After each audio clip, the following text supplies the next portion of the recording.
बोलिए श्री हरि विष्णु भगवान की जय। नमस्कार दोस्तों, मैं आपके लिए अपने इस वीडियो में पापमोचनी एकादशी व्रत की कथा लेकर के आई हूँ।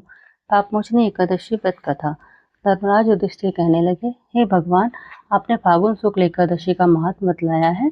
अब कृपा करके यह बतलाइए कि चैत्र कृष्ण एकादशी का क्या नाम है, इसमें कौन से देवता की पूजा की जाती है और इसकी विधि क्या है। श्री कृष्ण भगवान बोले, हे राजन, एक समय राजा मानधाता ने लोमस ऋषि से यही प्रश्न किया था। तब उन्होंने उत्तर दिया कि राजन, इस एकादशी का नाम पापमोचनी एकादशी है। अब मैं तुमसे इसकी पौराणिक कथा कहता हूँ, ध्यान पूर्वक सुनो। प्राचीन समय में कुबेर का चैत्ररथ नामक एक वन था। उसमें गंधर्वों की कन्याएं किन्नरों के साथ विहार करती थी।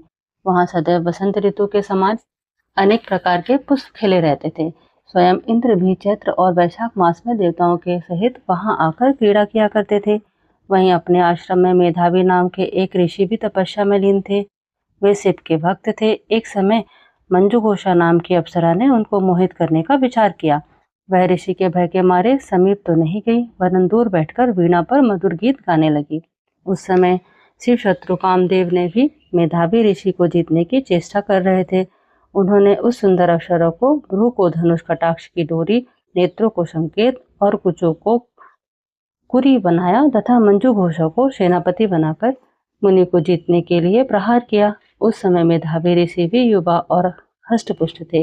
मंजुघोषा ब्रह्म तेज से युक्त कामदेव जैसे सुंदर ऋषि को देखकर उनकी सुंदरता पर मुग्ध हो गई और अपने गीत तथा नृत्य कला द्वारा हाव भाव दिखाकर मुनि को रिझाने लगी और काम से पीड़ित मुनि को आलिंगन करने लगी। इसके फलस्वरूप ऋषि मंजुघोषा के साथ रमण करने लगे और काम के इतने वशीभूत हो गए कि उन्हें दिन तथा रात्रि का कुछ भी विचार नहीं रहा। इस प्रकार बहुत समय बीत गया। तब एक दिन मंजुघोषा कहने लगी, हे मुनि, बहुत समय बीत गया है, अब मुझे स्वर्ग जाने की आज्ञा दीजिए।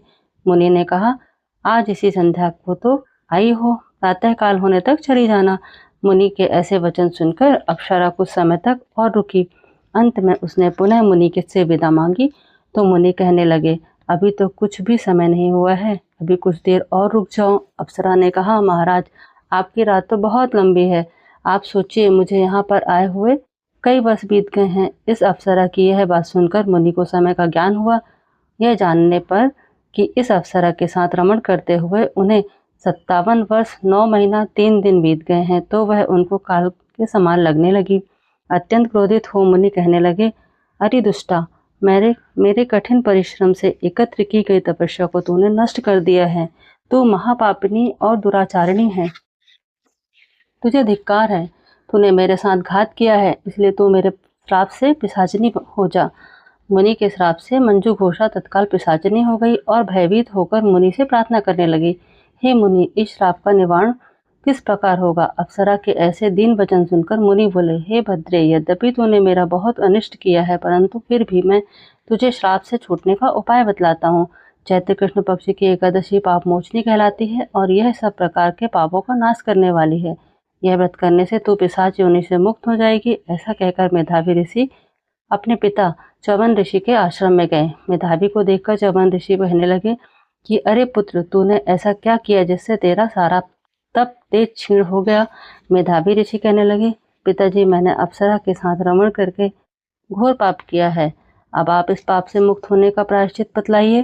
तब च्यवन ऋषि बोले, हे पुत्र, चैत्र मास के कृष्ण पक्ष की पाप मोचनी एकादशी का व्रत करने से तुम्हारे सब पाप नष्ट हो जाएंगे, इसलिए तुम इस व्रत को करो। पिता की आज्ञा पाकर मेधावी ऋषि ने भी इस व्रत को किया, जिससे उनके सब पाप नष्ट हो गए। उधर मंजुघोषा भी व्रत के प्रभाव से पिशाच योनि से छूटकर दिव्य देह धारण करके स्वर्ग को चली गई। लोमस ऋषि कहने लगे, हे राजन, पाप मोचनी एकादशी के व्रत को करने से ब्रह्म हत्या आदि सब पाप नष्ट हो जाते हैं। जो इस कथा को पढ़ता है या सुनता है, उसको 1000 गोदान का फल प्राप्त होता है। बोले श्री हरि विष्णु भगवान की जय।